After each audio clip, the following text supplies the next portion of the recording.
nos vamos a otra parte de este estudio virtual, nos vamos con Alan García Huitrón. Alan, muy buen día. ¿Qué tal? Muy buenos días, Marta. Un saludo a ti y a todo el auditorio. Muchas gracias por la invitación. Gracias. Alan es doctorante en Sociología por la UNAM y especializado en Criminología en la Universidad Nacional de Quilmes de Argentina, maestro en Derechos Humanos y Democracia por la Flaxo. Alan, ¿cuál podríamos decir que es una especie de balance general de la política de seguridad implementada por la actual administración? ¿Qué podríamos hablar de las características en esta estrategia de combate a la violencia y la inseguridad? Pues sí, mira, de entrada me parece que es muy importante, ¿no?, que hablemos de la evaluación, ¿no?, como un derecho democrático que tienen las sociedades, precisamente a tomar un posicionamiento, a evaluar el desempeño, ¿no?, de las administraciones públicas, en este caso de la seguridad y la justicia, que cabe decir son de los sectores más resistentes a este tipo de cuestiones, ¿no? Son ámbitos históricamente que no han sido o no han tenido la transparencia que se requiere, han estado muchas veces en el secretismo, en las violaciones a derechos humanos. Entonces, de entrada me parece que es muy importante, ¿no?, estos ejercicios democráticos. Y yo te diría que en términos generales me parece que la seguridad pública, junto con tal vez la política migratoria, la política de salud, la cuestión de derechos humanos, pues desafortunadamente es uno de los talones de Aquiles de esta presente administración que hoy termina. Me parece que es una de las zonas donde más hay pendientes, donde incluso hay retrocesos. Entonces me parece que en términos generales podríamos decir, ya hay un poquito más adelante tal vez apuntar algunos puntos como significativos, específicos, pero en términos generales me parece que pues es el de las áreas con mayor fracaso, ¿no?, con mayores retrocesos. Y hay un tema en el que dominas bastante bien, que es la cuestión de estos datos o esta información con las juventudes. ¿Qué tanto se avanzó o qué tanto se deja pendiente en este tema? Inseguridad, jóvenes y demás. Si lo vemos en términos estadísticos, podríamos decir que en términos generales sí ha habido tal vez se mantuvo, ¿no?, la parte criminal, la tasa de delitos en términos generales no creció como en otros sexenios, pero tampoco tuvo una baja significativa, ¿no? Podemos decir que incluso hay muchos delitos que han aumentado, como la desaparición forzada de personas, como el tema de la extorsión, ¿no?, el cobro de pisos. Sabemos que también es un tema como pendiente. En cuestión de las juventudes, recordemos que uno de los programas más importantes, ¿no?, fue Jóvenes Construyendo el Futuro, que en un primer momento me pareció una política bastante interesante, ¿no? Esta idea de becarios sí, sicarios no, me parece que es algo loable, ¿no?, respecto a las administraciones anteriores de cómo muchas veces criminalizaban a los jóvenes, pero hoy en día, después de 5 o 6 años, podemos decir que el programa tuvo muchas críticas y muchos obstáculos, ¿no?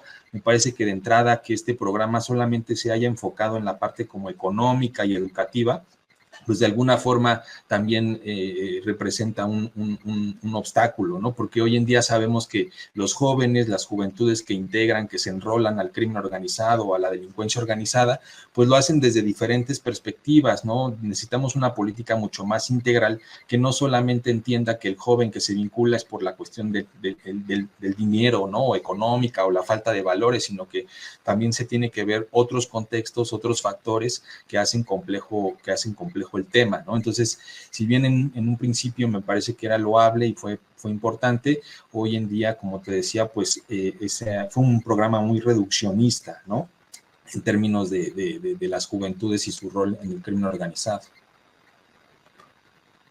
Perdón. En este momento de hecho nos informan nuestros compañeros que se está cercando ahí el Senado porque viene una discusión importante, la discusión por el tema de el tema de la Guardia Nacional.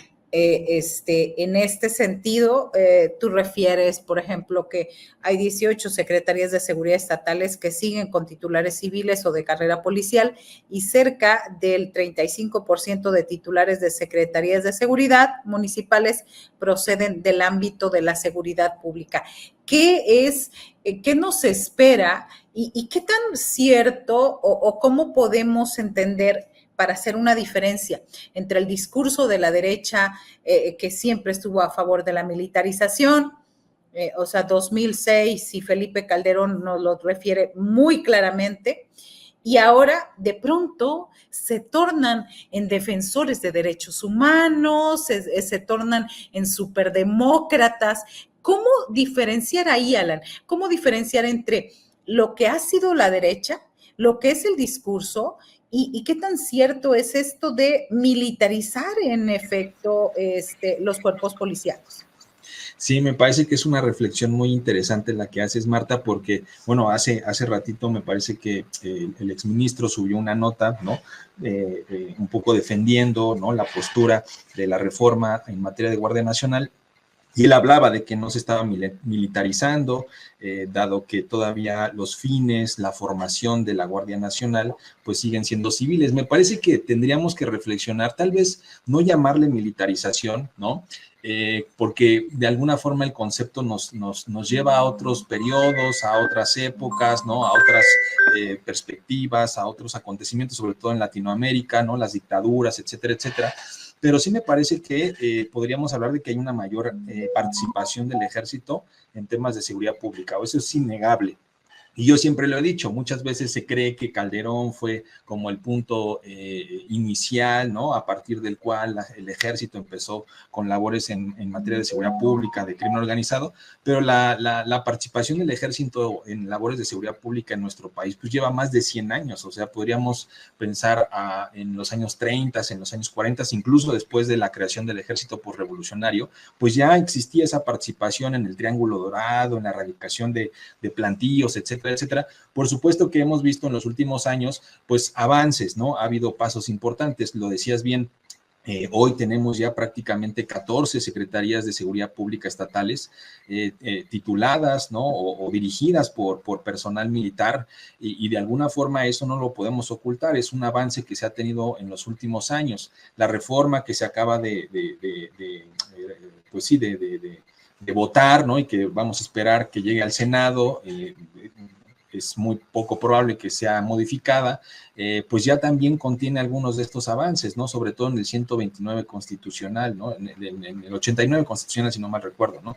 Que habla precisamente de cómo antes, ¿no? El ejército solamente tenía funciones en tiempos de paz que tuvieran que ver con la disciplina militar y ahora se quita ese candado, ¿no? Y prácticamente ahora los militares podrán no solamente participar en seguridad pública, sino como ya lo hacen, como sabemos, en obras públicas, en puertos carreteros, en puertos turísticos, en carreteras.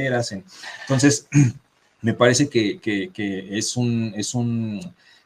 es algo lamentable porque yo siempre he dicho que la militarización o la participación más activa del ejército en labores de seguridad pública pues tiene muchas consecuencias, ¿no? Una obviamente pues es inconvencional, ¿no? Sabemos que no hay una prohibición tácita, en efecto, la Corte Interamericana de Derechos Humanos, muchos tratados te dicen que es posible utilizar al ejército en temas de labores de seguridad pública siempre y cuando, ¿no?, sea excepcional, haya todo un montón de controles democráticos de derechos humanos que desafortunadamente no tenemos en nuestro país, ¿no? Otra consecuencia que para mí es la más importante es que el ejército no va hacia las causas, hacia las raíces del fenómeno criminal, en este caso de la delincuencia organizada. Entonces, utilizar al ejército es dejar intacto el poder, la base económica y política que sostiene al crimen organizado en nuestro país.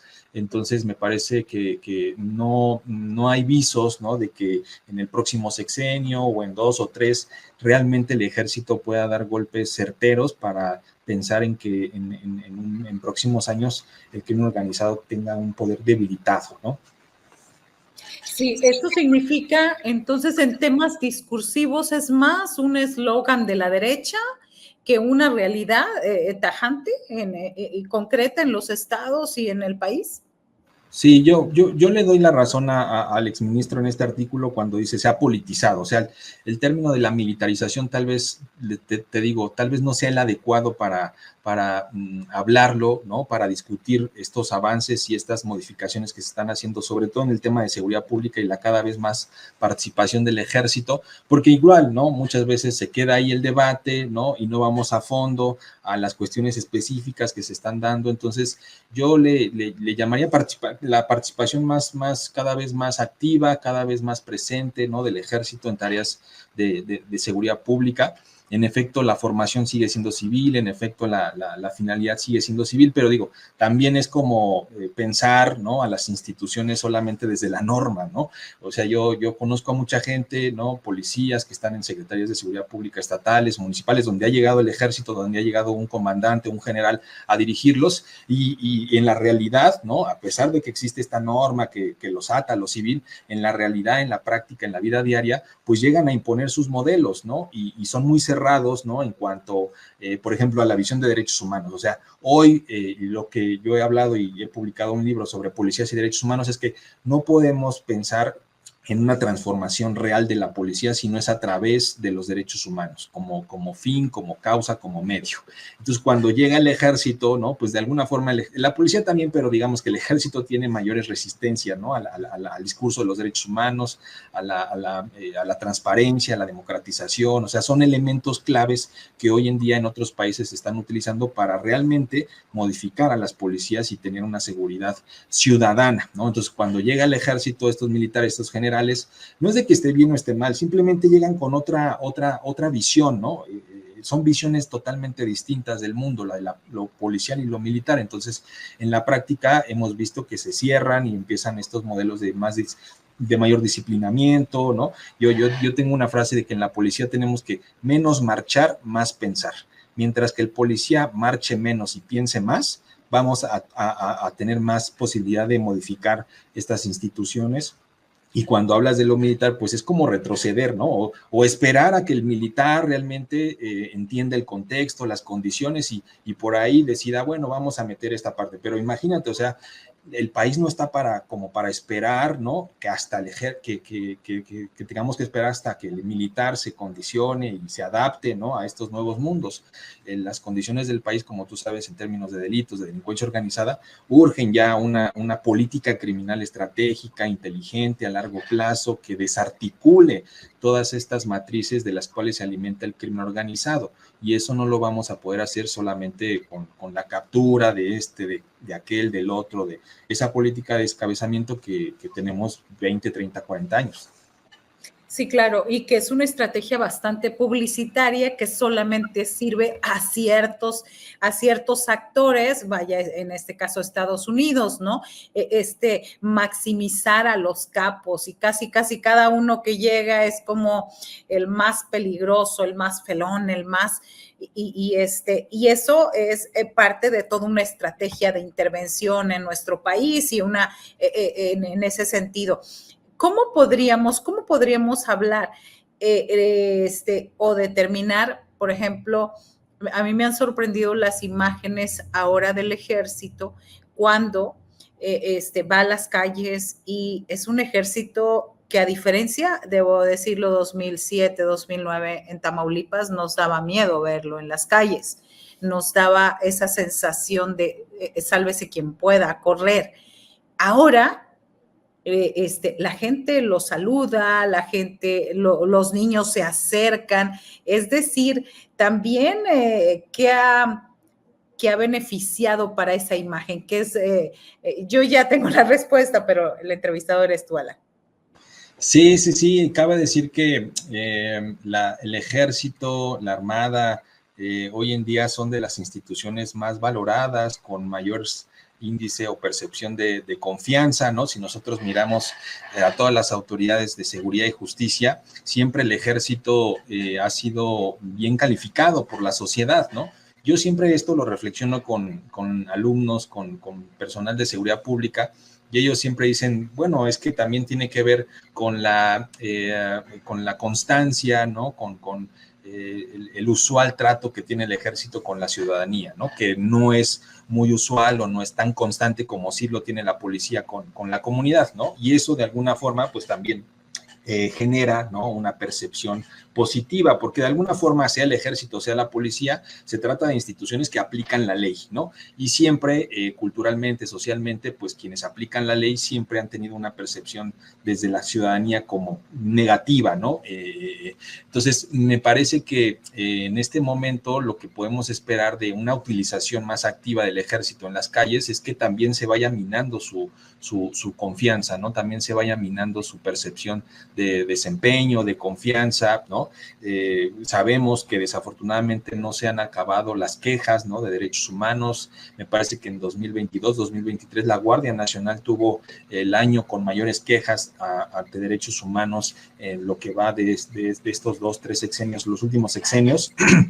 Y de alguna forma también, ¿no? Recordemos que pues estas notas o estos casos, ¿no?, de las llamadas masacres tampoco han sido eliminadas. Muchas veces esto también genera una percepción negativa con la sociedad, ¿no? Entonces, sí, hay que entender de manera como histórica, ¿no?, que el ejército siempre ha tenido esa imagen positiva de la sociedad, ¿no?, como los salvadores, los redentores, y creo que en esta cuestión de utilizarlo más en seguridad pública puede incluso socavar, ¿no?, esa confianza histórica que tienen la mayoría de los ejércitos del mundo, ¿no? Por todas estas cuestiones que pueden llegar a suceder, ¿no?, como las masacres, las violaciones a derechos humanos, la arbitrariedad en sus acciones, en sus prácticas, ¿no? Hoy lo que vemos es que muchas veces, precisamente por lo que te decía, ¿no?, como son dos mundos distintos, pues el militar, el general, el sargento, el cabo, ¿no?, pues llegan a aprender, de alguna forma llegan a aprender a este mundo de lo civil, y muchas veces también por ahí vienen las quejas a violaciones de derechos humanos, ¿no?, por ignorancia de cómo tienen que acercarse a la ciudadanía, cómo tienen que detener a alguien que también sabemos es de las cosas pendientes, ¿no? Todavía no existe un marco jurídico fuerte, sólido, que de alguna forma proteja a los militares en este tipo de cuestiones, ¿no?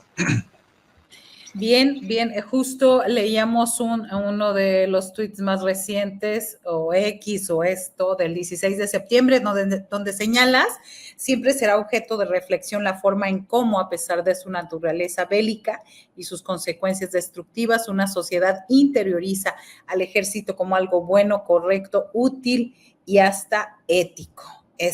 Con eso nos despedimos. Gracias, Alan García Huitrón. Esperamos verte pronto en estos micrófonos en el canal de Julio Astillero. No, al contrario, muchísimas gracias, Marta. Un saludo a Julio también, a toda la audiencia, y nada, excelente tarde. Gracias, igualmente. Muy, pero muy buen día.